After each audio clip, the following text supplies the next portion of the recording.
Hey, salut tout le monde! Ici Francis Bisson, propriétaire de l'Atelier du Vin. Aujourd'hui, on brasse triple belge, ou appelez ça comme vous voulez, il n'y a pas vraiment de style. C'est une triple belge houblonnée au citra.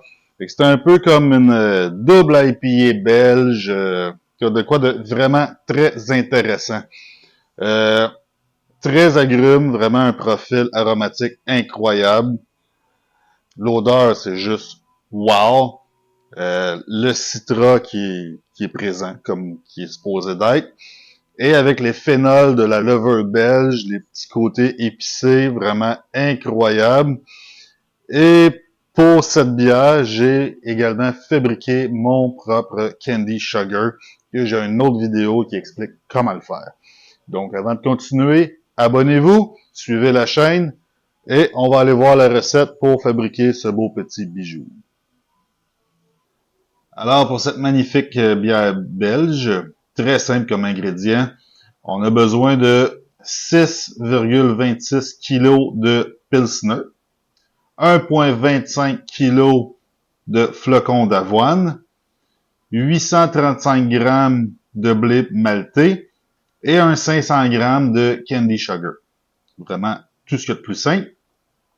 Côté houblon, très simple aussi, on a un 28 g de Simcoe et 2 fois 85 g de Citra. Un premier 85 g qu'on fait un steep de 30 minutes après l'ébullition. Et on a un autre 85 g en dry up. Vraiment tout ce qu'il y a de plus simple. Et deux petites levures belges. Pour cette fois, j'ai été avec la Belgian Triple. Côté spécification de la recette, avec tous ces beaux céréales et houblons-là, pour un brassin de 5,5 gallons, donc 21 litres, on devrait atteindre une densité de départ de 1,087 et une densité finale de 1,011. Donc de quoi de assez colosse, des alentours de 10,2% et environ 75 à 80 IBU, dépendamment de votre efficacité de votre système. Donc de quoi très savoureux, mais également qui tombe d'un jambes très rapidement. Donc à faire attention. Alors, ma procédure pour cette bière-là, j'ai commencé par faire cuire mes flocons d'avoine. J'ai pris 2,5 litres de mon eau de mâche pour faire cuire faire mon griot, finalement, de le porter à ébullition pour aller vraiment chercher la texture crémeuse du griot.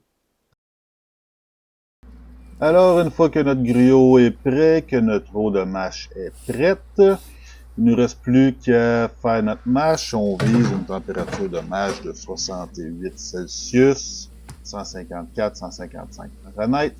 Donc, on ajoute le griot à notre eau, on vérifie la température, on rajoute les céréales, on brasse bien comme faut pour s'assurer qu'il n'y a pas de boule de céréales.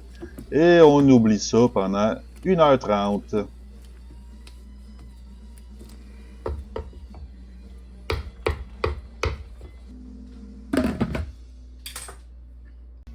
Nous voici 1h30 plus tard, notre mâche est complétée. On va donner un petit coup de fouquet pour brasser ça comme il faut.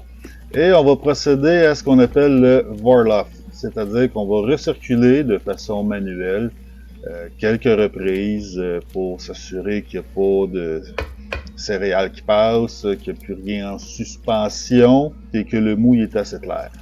Une fois que ça c'est terminé, on passe au rinçage de notre mâche. Et ensuite, on porte à ébullition.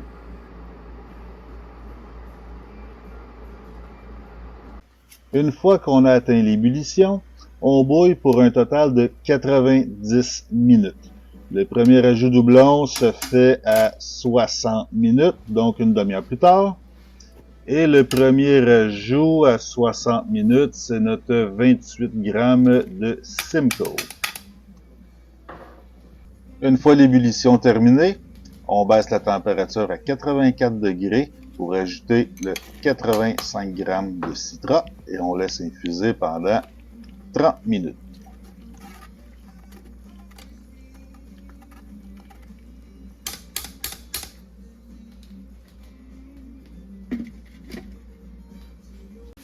Une fois l'infusion terminée, il reste juste à refroidir et envoyer ça dans notre fermenteur.